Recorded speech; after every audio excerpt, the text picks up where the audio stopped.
Hi,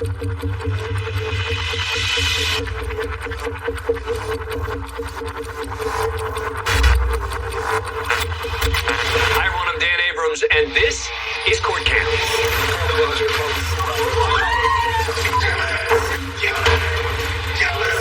him back! Take him out! I hope you die in prison as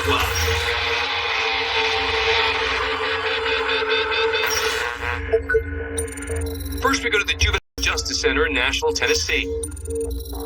It's after 9 p.m. 4 teens aged 15 to 17 have been left unsupervised while on a work detail, off camera in the basement of the building. As minors, these boys are staying here instead of jail, while they await trial for crimes including armed robbery, auto theft, and murder. And as you can see, they don't plan on sticking around for their trials. They've just come up a basement elevator and are wearing what appear to be yellow security vests. While one of the young men begins making his way down the hall, he changes his mind and follows the others up the stairs. When they get to the ground floor, the teens bolt through the front entrance. No one's stopping them. Cameras catch the entire escape. No charges. It's later discovered that the 4 teens likely had help from the inside. 2 employees are terminated and arrested for assisting the juveniles in their escape. And this wasn't the first time a juvenile tried to escape this exact same juvenile facility.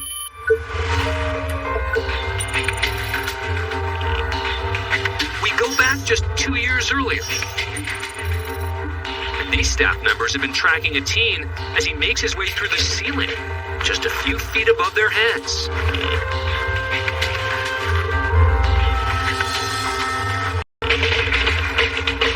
Though he's just out of reach, the ceiling begins to give way. The ceiling doesn't hold, and the defendant crashes through. Security's not giving up and immediately surround him, as his daring, though poorly planned escape comes to an end. Watch again as the juvenile makes one last effort to flee. Security's taking no chances of letting him escape again. He's unhurt and immediately taken back into custody. After this incident and the most recent escape, the city of Nashville is considering taking over operations of the privately run center.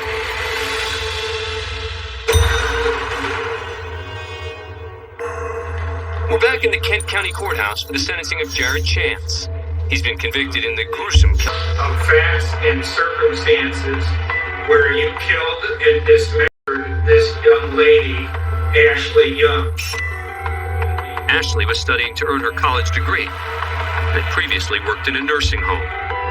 The night Ashley was killed, she was reconnecting with Chance at a local bar. Only her torso was found in the basement. The police, although they did an excellent job in this matter, working every possible lead, could never find Ashley's head, her hands, or her feet. Today, Judge Mark Trusock will deliver his sentence. But first, Ashley Young's mother, Christine, will get the opportunity to deliver a victim impact statement directly to the killer. I thought I would be able to write this with all the things that I wanted to say, but I have such a hard time concentrating. Now, I cry 7 days a week! 7! I do not sleep well. My mind never stops! Never! I keep trying to live every moment we had together. Ashley, I miss you every moment of every day. You had no right to take her from me. To take her from her family.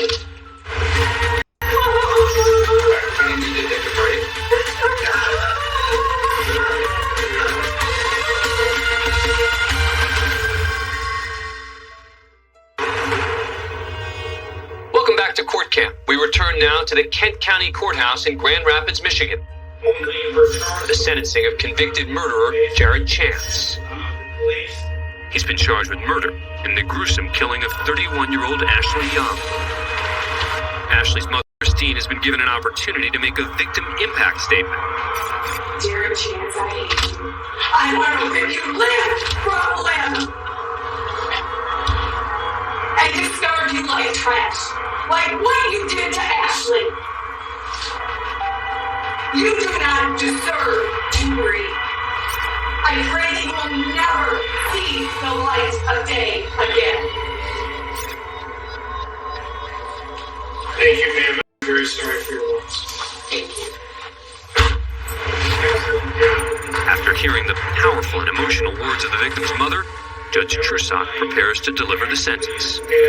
But first he has a few words of his own for the murderer. You, sir, in my mind, are a very evil individual whatsoever, and you are someone who is a danger to society and should never be allowed free. Accordingly, it is the sentence of this court with regards to the second-degree murder that you be committed to the Michigan Department of Corrections to serve a minimum of 100 years to a maximum of 200 years. Thank you. As Judge Trusock promised, Jared Chance is currently behind bars with no opportunity for parole until the year 2118.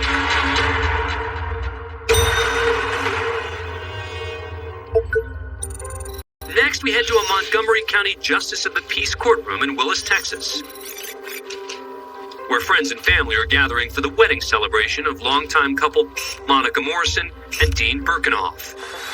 As a judge, Joining them are their two children, therefore, when God joins together, along with Judge Wayne Mack, who's officiating. Dean and Monica, today is the beginning of your continuing life together. It looks just like any ordinary courthouse wedding. Place that on her finger. But what the happy couple doesn't know is that their special day is about to take a huge left turn. Before I pronounce them, is there anybody here that would like to raise an objection? I would. Amanda? I love both of you so very much. And I know the one thing in the world that you both would want so much is to have Colton here. Colton was Monica and Dean's other son, who suddenly passed away 7 years ago. It was a devastating time for the family, but they found some comfort in donating Colton's organs to those in need. And I know the one thing in the world that you both would want so much is to have Colton here. This is 28-year-old Travis Stuffelbein. He's an organ recipient, and he's alive today because inside his chest, Colton's not here physically. He's here. Colton's heart beats on. And this is the first time the couple and Travis have ever come face to face. Travis wanted to be here because he felt like he needed to be here. From stethoscope. I would like you to have the opportunity.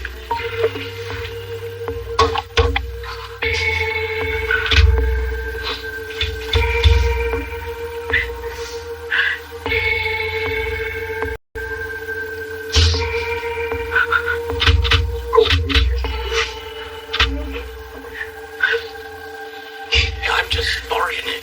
And to me, this is where it belongs. We are grateful. And the heart is finally home. Yes.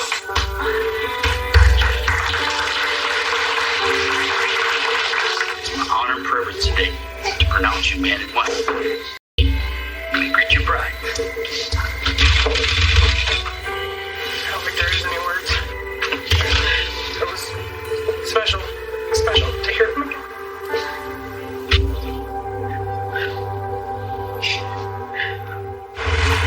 Ladies and gentlemen, please step out of the hallway. Dead.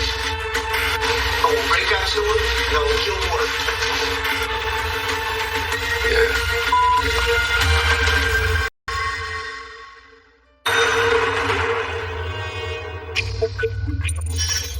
We now head over to North County Superior Court in Vista, California, where 45-year-old Diana Lovejoy is about to find out if she's been found guilty of attempting to murder her own husband, Greg Mulvihill. We, the jury, in the above entitled cause, find the defendant, Diana Jean Lovejoy. Lovejoy and local gun instructor Weldon McDavid Jr., with whom she was having an affair, had been charged with conspiracy to commit murder, attempted murder, assault, and battery. Lovejoy allegedly paid McDavid $2,000 to kill her estranged husband, Greg Mulvihill.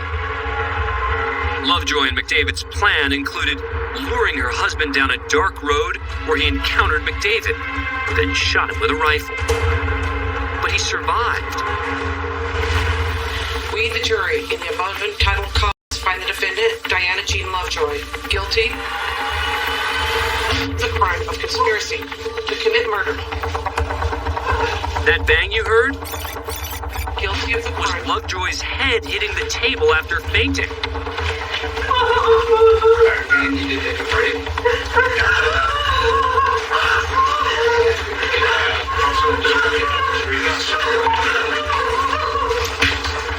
According to emergency medical technicians, Lovejoy appeared to be overcome by shock. She was unconscious for a time and transported to a hospital and treated. When the hearing resumes, McDavid can only weep. He's also found guilty of attempted murder and conspiracy to commit murder. A few months later at their sentencing, Lovejoy claims her innocence once again and makes a final plea to the judge. I still care about Greg, and as much as I did love him. I loved him a lot. And I really cared about him, and I still care about Greg. Would never take. Despite the emotional words, the judge hands Lovejoy a sentence of 26 years to life behind bars. As for McDavid, the trigger man, he receives a sentence of 50 years to life.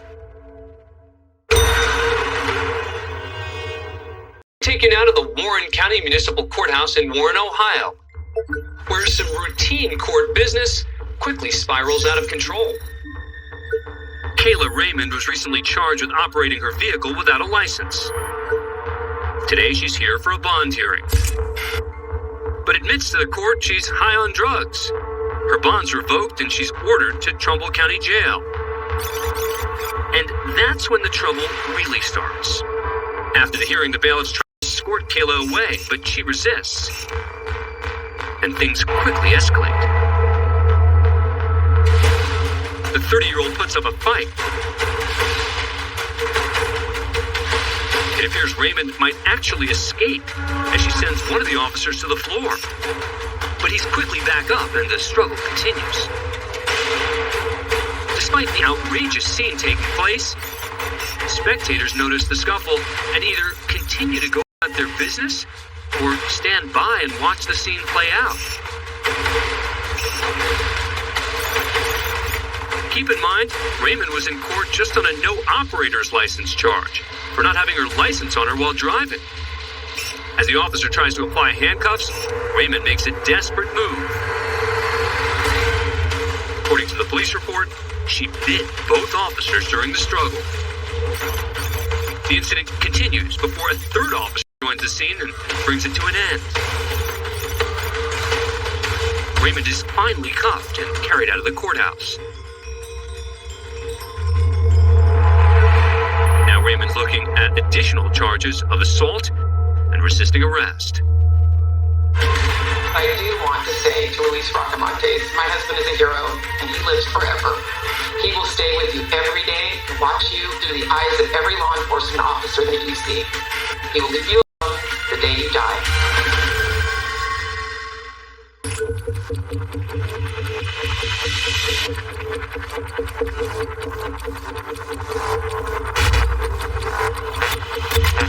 Next, we head to Sacramento, California, and the trial of cop killer Luis Bracamontes. He's a man that should be forced to spend the rest of his natural life in prison. In October 2014, Bracamontes shot and killed Sacramento County Sheriff's Deputy Danny Oliver in a motel parking lot. But the carnage detective, Michael Davis Jr. Bracamontes, who was in the country illegally, was finally captured, charged with 2 counts of murder, attempted murder, and carjacking. On the first day of trial, it seemed Bracamontes took pleasure in the crimes he committed. Be silent. You don't want to allow me to do that. Ladies and gentlemen, please step out of the hallway.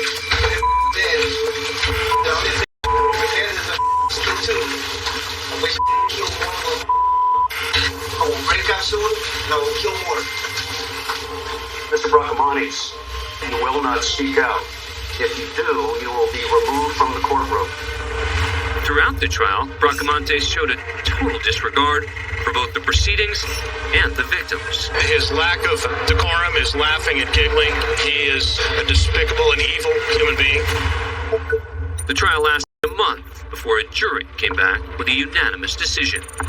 Regarding the charge, Luis Bracamontes did unlawfully and with malice commit murder in the first degree. We find the defendant guilty.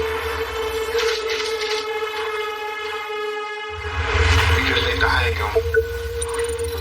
I still have nightmares. At sentencing, family members of the slain officers and other victims bravely stood before Bracamontes to offer statements to the court. I feel like my heart has been ripped out of my chest. I will never have the opportunity to have a conversation with him, to see his smile, to hear his laugh. Bracamontes seemed to relish the moment, smirking his way through the proceedings. But I do want to say to Luis Bracamontes, my husband is a hero, and he lives forever. Perhaps no one had a greater impact than Susan Oliver, wife of slain officer Danny Oliver, who reminded the killer her husband's memory would haunt him for the rest of his days. The chains that are on you, those are my husband. When the sun doesn't shine on you, that is my husband. He will stay with you every day, watch you through the eyes of every law enforcement officer that you see. He will leave you alone the day you die, cold and alone. Luis Bracamontes was sentenced to death and currently sits in San Quentin State Prison on death row. Joining us now is Susan Oliver. Thank you so much for taking the time. Really appreciate it. What was it like to have to sit in court during this trial, watching him smirking throughout the proceedings? I remember the first time that I went into the courtroom, I just didn't think of him as a man or a person. It was just evil. Looking back on it, is there anything that you wished you had said or not? I want to say to Luis Bracamontes, my husband is a hero, and he lives forever. The chains that are on you, those are my husband. It's very difficult. He blew me kisses. He made sexual connotation faces and motions towards me. But I know I didn't want to get up and just be that angry person, even though a lot of it made me angry. I didn't want to be that, and I didn't want to display that as the wife of this fallen officer. Tell us a little bit about Danny. What type of person was he? Incredible guy who just loved his family. He has 2 daughters who he would have done anything for. If they needed protection, he was this big, strong Superman. And, it's tough. Sometimes we have a big family event. My oldest daughter got married 3 years ago. I gave her away. My youngest will graduate from high school next year. She won't have her dad sitting in the stands. Those are the tough moments, and those are the times where people need to remember the victims, because the pain goes a long way. Is there anything else you'd like to add?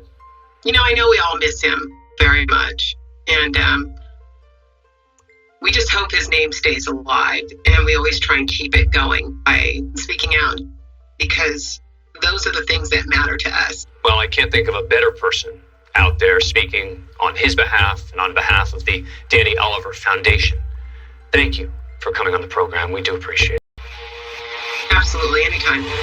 That's all for this edition of Court Cam. I'm Dan Abrams. Thanks for watching.